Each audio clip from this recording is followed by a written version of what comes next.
I turned my lore into a playable visual novel. And in this video, I'm going to be showing you how I did it. Does it sound complicated? Do not fear, for you might be surprised of just how easy it is. I would recommend taking on this project if you, 1, like writing. This is a very important point. 2, you want to showcase your lore without breaking the bank. Or 3, want a unique way of showcasing your lore and engaging your community.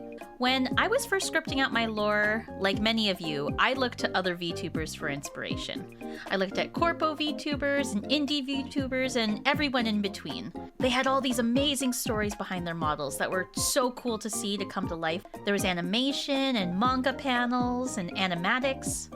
A personal favorite of mine is Shy Lilies. Being a writer myself, I wanted to create a fantastical story that involved many moving parts and branching storylines.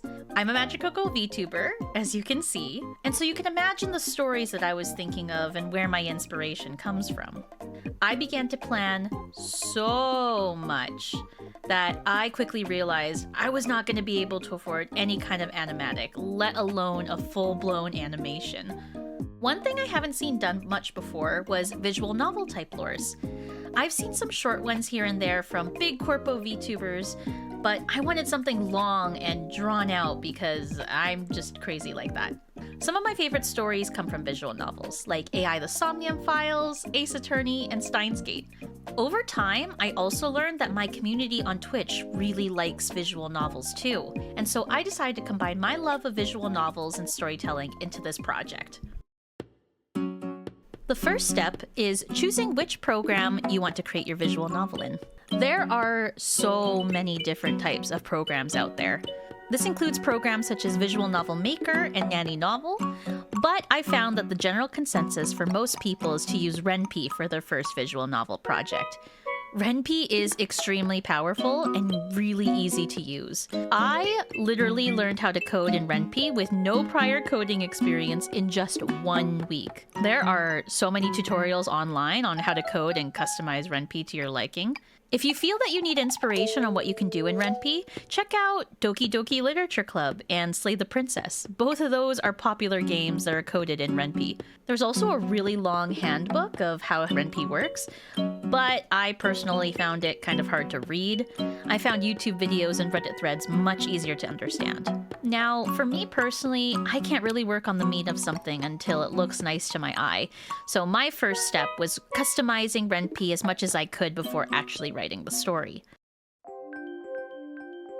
Now, remember that first point I said earlier? How you should take on a project like this if you like writing? Well, here's the reason why. When writing your lore, you can make it as short or as long as you want it to be, depending on what you want to write. But as a general rule from a lifelong writer, just remember it's going to take a bit more time to write than what you actually think. I laid out my lore first on a Notion planning sheet with all the different branching paths and friendship options that I wanted to put in there, and then I started writing everything right in Visual Studio Code. For reference, as you can see here, for my first 5 chapters, I wrote around 24,000 words. Of course, yours doesn't have to be that long, but I recommend at least writing a basic outline of the story on another note-taking app before writing it in a coding program, as I learned quickly that the coding program doesn't usually have spell check. Now this is the most fun part, sourcing assets. If you have infinite money, you can just get everything custom made. But if you're working class like me, you gotta get crafty with finding assets. Luckily, the visual novel community is so amazing. There are so many individuals who create assets and release them for free for anyone to use. You can find literally anything, like backgrounds, music, sprites, and even menu sounds. Just make sure that the assets that you find are for personal use or commercial use if you plan on charging for your project.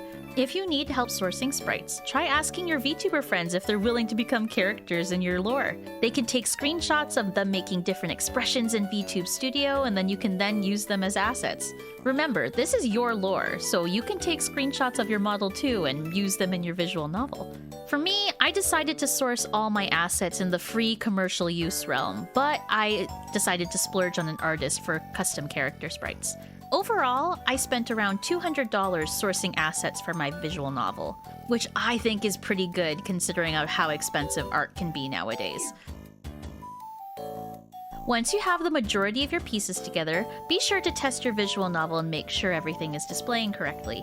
It's also a good chance to just look over everything and make sure you fix any spelling mistakes or story inconsistencies. I recommend playing your game in full while reading it out loud, as if you're streaming it. This will give you an idea of how long the play time's going to be and will help you catch any spelling mistakes. Once you're finished, you can compile your project just like this, and now it's ready to play. One place that you can host your visual novel is itch.io. That seems to be the go-to place for hosting any kind of small visual novel project. Just create the page for your project and make it available to download. You can make your page public or private if you don't want too many eyes to see it. You can also have the zip files available to download on a Discord server if you prefer to host it that way. And that's it! I kept my visual novel project a complete secret from everyone, except for a few choice mods I had on my Twitch team. When my debut happened, I surprised everyone by showcasing it with a custom trailer that I made, free in Canva, of course. Then my community and I played through the first chapter together, and we made polls in chat so we could vote on which choices we should make. Only playing the first chapter really encouraged others to check out the game and play the other chapters.